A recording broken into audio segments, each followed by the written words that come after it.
మిరపకాయలు కోస్తున్నారు ఇప్పుడు. పిందెలు చూడండి ఎట్లా దిగుతున్నాయి ఒకసారి గమనించండి. సో పిందెలు, పై పిందెలు ఎలా సెట్ అవుతుందో చూడండి.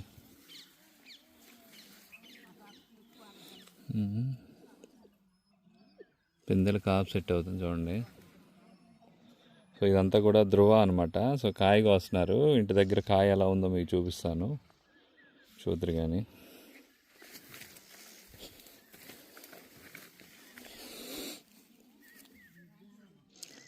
చూసారుగా కాయ సెట్ అవుతుంది చూడండి. చాలామందికి అందరికీ రాలిపోతున్నాయి అంటున్నారు. సో మన చేలో చూడండి ఎట్లా కాపు సెట్ అవుతుందో.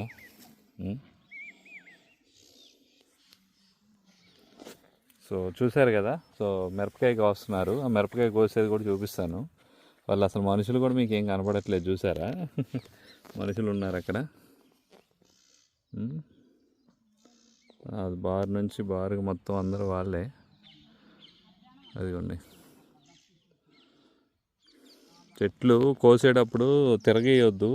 సో ఇలా పచ్చికాయ ఉన్నప్పుడు కొంత జాగ్రత్త తీసుకోవాలి. సో చెట్టు చూసారా, చెట్టు కదలలేదు ఎక్కడా కూడా.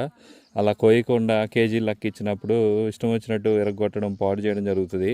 మనం కోసేటప్పుడు మంచి కాయ అనేది మంచి క్వాలిటీగా ఉన్నప్పుడు మాత్రమే కోయాలి. ఏముందిలే అని చెప్పి వదిలేసి ఎప్పుడో కోసినప్పుడు మనకి కాయ అనేది క్వాలిటీ తగ్గిపోద్ది. ఏసీలో పెట్టినప్పుడు షైనింగ్ రాదు. అందుకని పండు మీదే కోయండి. ఎవరైనా తేజాలు వేస్తే కనుక ఖచ్చితంగా కూడా ఆ రకంగా చేయండి. సో అది ప్రతి ఒక్క రైతు కూడా గుర్తుపెట్టుకోండి. అంతేలే కానీ నేను మొత్తం చేను పాడైపోద్ది అంటే ఒక్కోసారి కాయ అధికంగా ఉన్నప్పుడు కూడా కాపు సెట్ అవ్వదు. అది కూడా గమనించండి ప్రతి ఒక్క రైతు. సో ఇది ఓవరాల్గా కోత అయితే కోస్తున్నారు.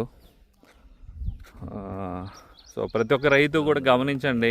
ఇది మటుకి చాలా కేర్ తీసుకోండి. సో తోట కదలకుండా కొంత పూబింద అయింది, మరీ పూతల మీద ఉన్నప్పుడు ఒక వారం డిలే చేయండి. సో లేదు ఒక మాదిరిగా కాపు పడింది, పై కాపు పడింది, సో చెట్టు కదలకుండా కోస్తారు కొంచెం అనుకుంటే కనుక మీరు కోత కోయడం అనేది చాలా ఇంపార్టెంట్ అనమాట తేజ వెరైటీల్లో. ఇప్పుడు కోత కోసిన తర్వాత త్వరగా కాపు సెట్ అవుద్ది. సో అది ప్రతి ఒక్క రైతు కూడా గమనించండి. కొంతమంది కాయట్లేదు అంటారు. సో 15-20 క్వింటాలు కాపు చెట్టు మీద ఉంది అంటే ఖచ్చితంగా కూడా కాయదు. అది గమనించండి. సో ఒక కోత అట్లా చేయబడిందంటే ఇమ్మీడియట్గా కాపు సెట్ అవుద్ది. తీరా 2727 అన్నది. సో ఇది కూడా మీరు గమనించుకోవచ్చు, కాపు సెట్ అవుతుంది ఎలా సెట్ అవుతుంది అనేది. సో ఇదంతా